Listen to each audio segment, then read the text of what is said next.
Hey everybody, thank you so much for joining us this evening. We've all missed you so much here at camp, and I hope that you just have a blessing spending some time with us this evening.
like a hurricane. I am a tree bending beneath the weight of his winds and mercy.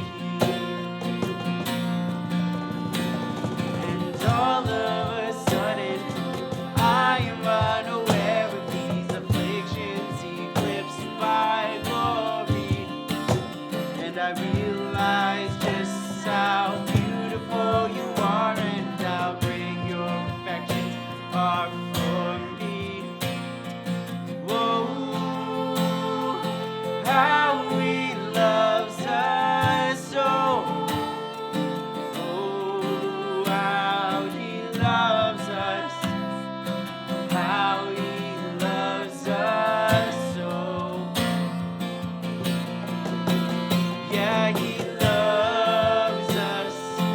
Oh, wow, he loves us. Oh, wow, he loves us. Oh, wow, he loves.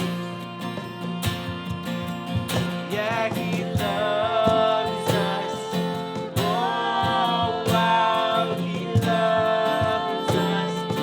Oh, wow, he loves us. Oh, wow, he loves. And we are his portion, and he is our prize. Drawn to redemption by the grace in his eyes. If his grace is an ocean, we'll fall sinking.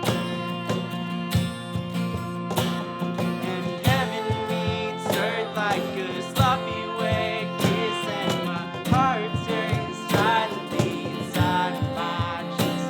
I don't have time to maintain these regrets when I think about the way that he loves us.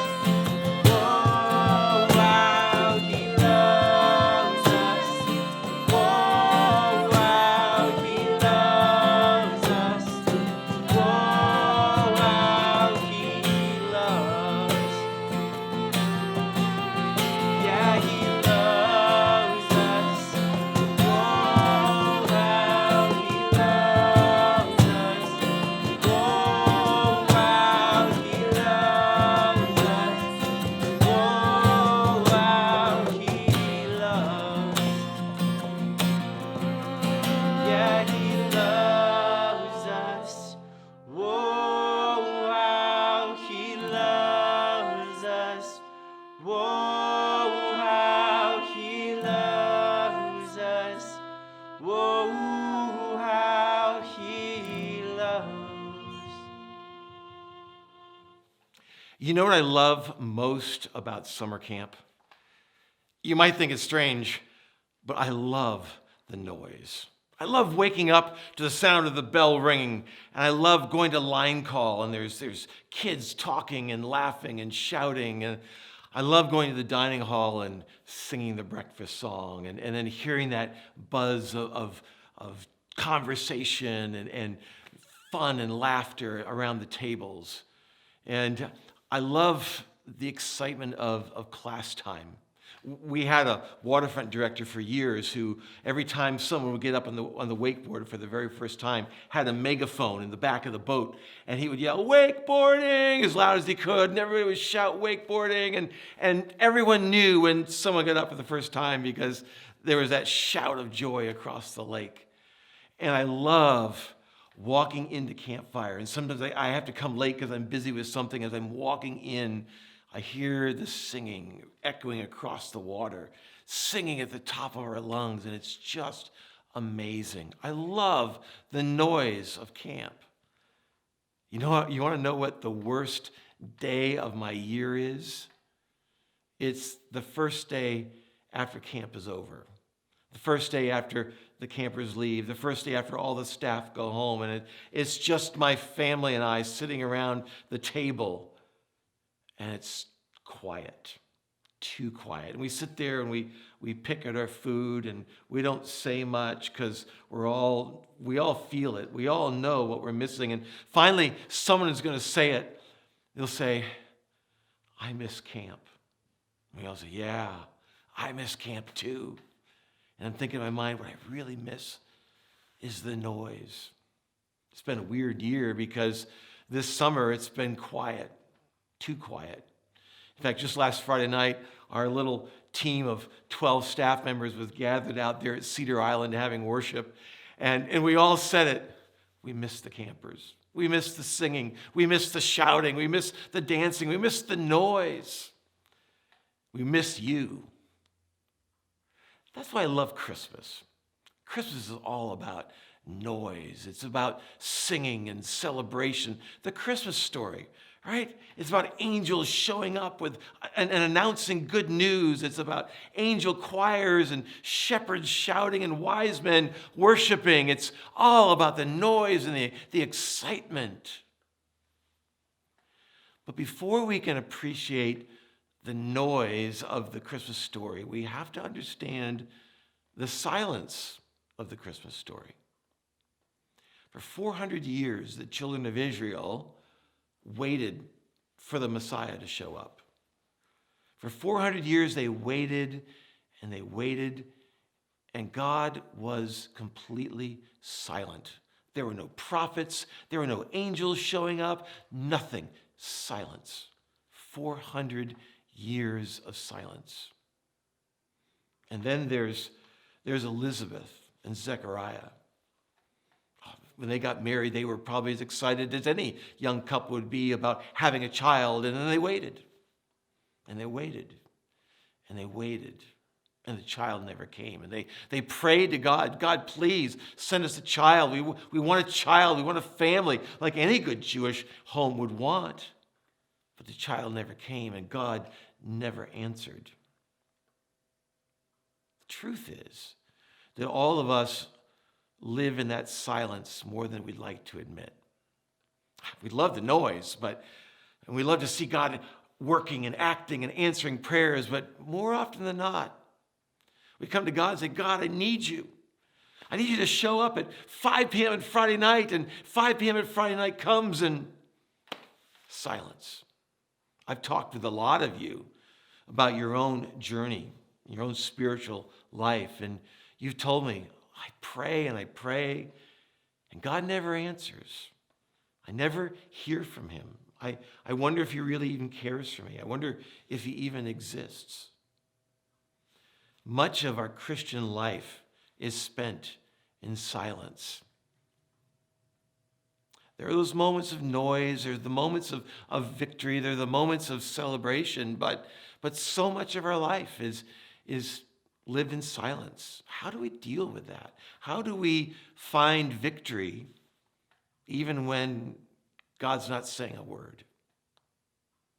One of my favorite preachers is Albert Tate. If you ever want to have some fun, Google some of his sermons. They're great. He tells a story about his choir teacher in college. He was in college a little longer than most everyone. He was there for 5 years. Kind of tells you what kind of student he was. But he loved choir more than anything else. And his choir teacher, Dr. Cooper, loved Albert because Albert was a great singer.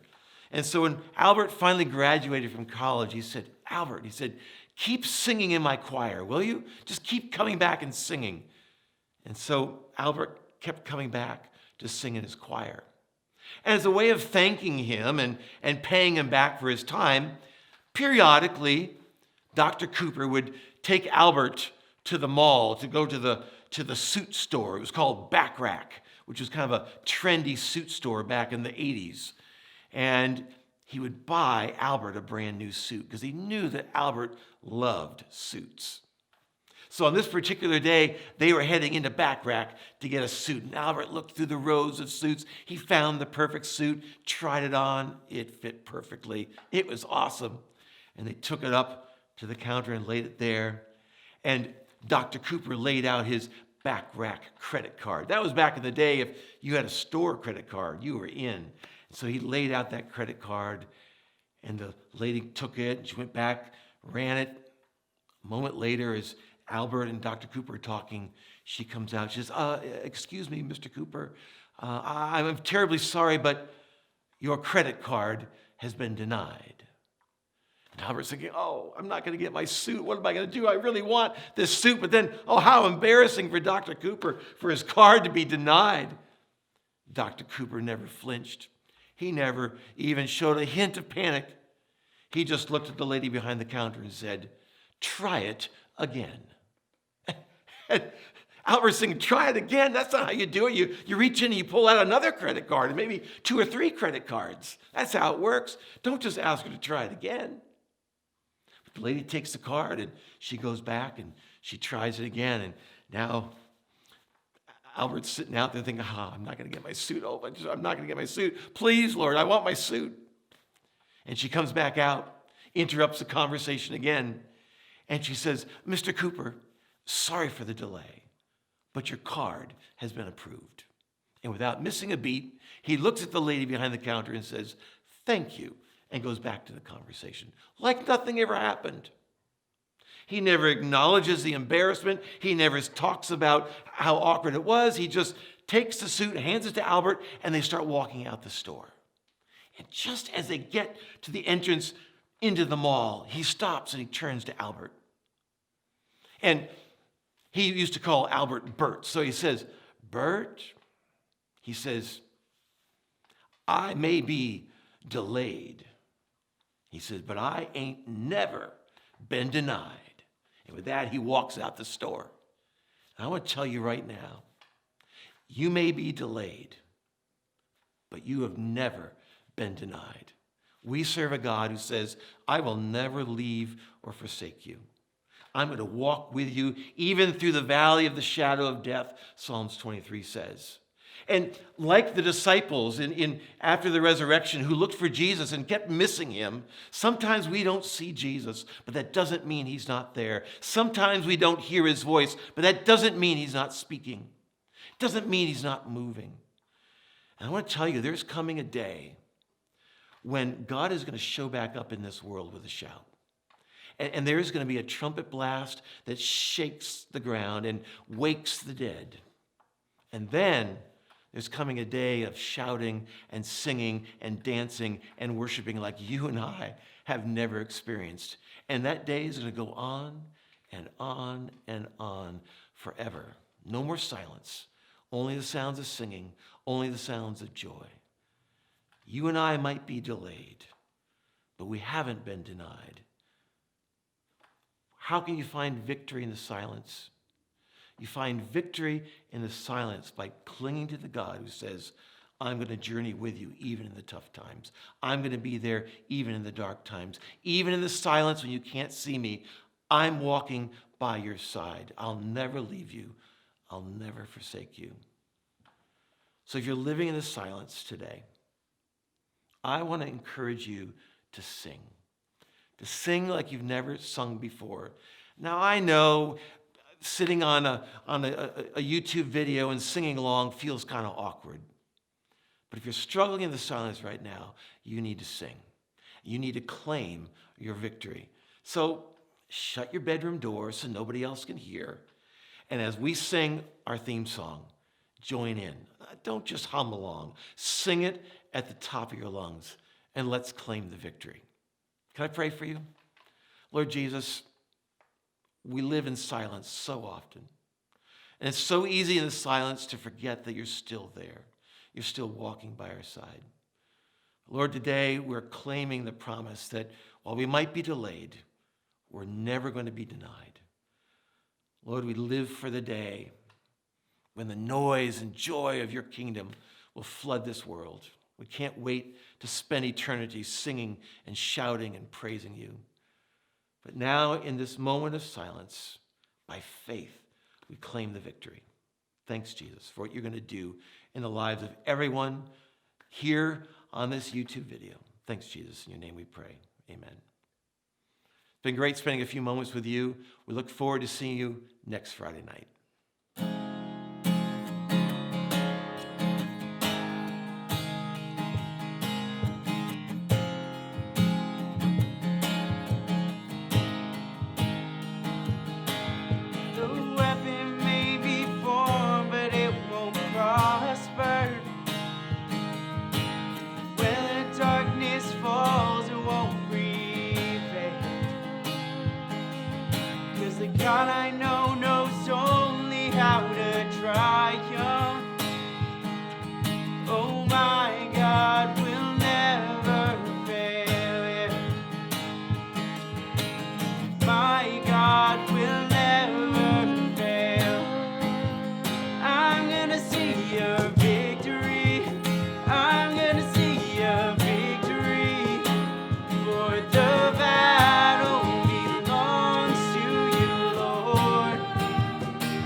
I know how this story ends, yeah.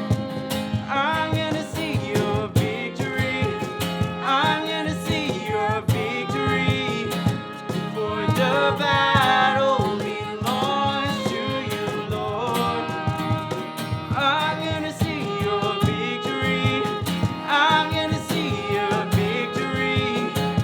For the battle belongs to you, Lord.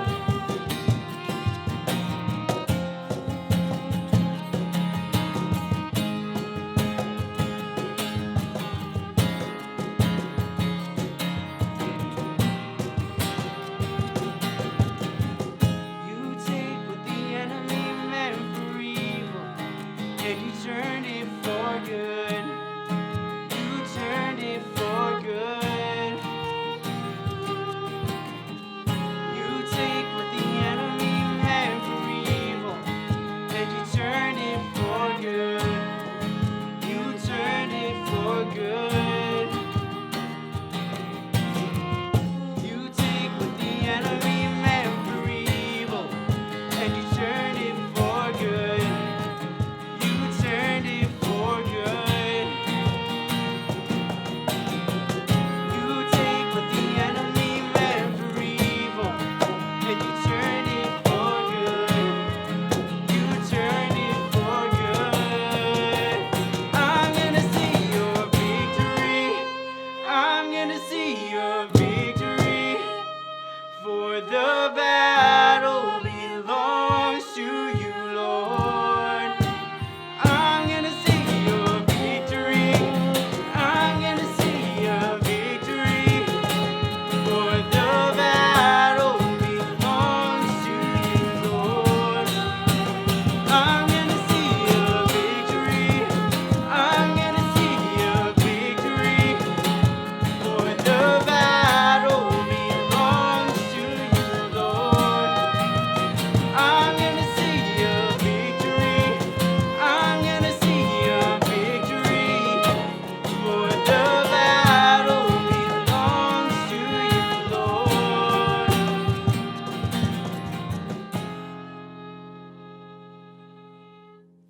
Thank you so much for joining us this evening. I just wanted to announce that every Saturday coming up here at camp from 4 to 6:30, we'll be hosting events here and activities such as hiking and canoeing. And then afterwards, we'll be having like a social distance, safe way to have a worship to close off the day. So I hope you have a wonderful evening.